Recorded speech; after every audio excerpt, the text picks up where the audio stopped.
కర్నూలు జిల్లా కోడుమూరు మండలం అనుగొండ గ్రామంలో తాగునీటి సమస్యను పరిష్కరించేందుకు జీడీపీ ద్వారా హంద్రీ నదికి నీటిని విడుదల చేశారు. KDCC chairman ఎదురూరు Vishnuvardhan Reddy, MLA బొగ్గుల దస్తగిరి జలహారతిచ్చి ప్రత్యేక పూజలు నిర్వహించారు.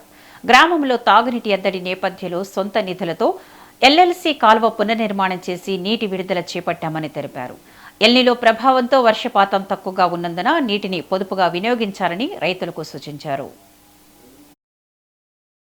ఈ యొక్క ఎల్ఎల్సి కాల్వ దాదాపుగా 20 సంవత్సరాల నుంచి లేని వాటిని అలాగే విష్ణువర్ధన్ రెడ్డి గారు మేము ఇద్దరం మా సొంత నిధులతో 3 లక్షలకి ఎక్కువ పైచిలుకుగానే ఈ యొక్క కాలువని పునర్నిర్మించి అంటే మట్టి తీసి ఈ యొక్క వాటర్ని ఎల్ఎల్సి ద్వారా తీసుకురావడం జరిగింది.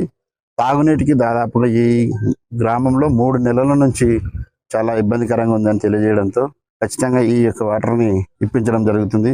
కాబట్టి ముఖ్యంగా సాగునీటికి తాగునీటికి ఈ కాలువ ఈ నీళ్లు ఉపయోగించుకోవచ్చు. కాకపోతే ఈసారి ఎల్నినో ప్రభావంతో మనము ఇబ్బందుల్లో ఉన్నాము కాబట్టి వర్షపాతం చాలా తక్కువగా ఉంటుంది.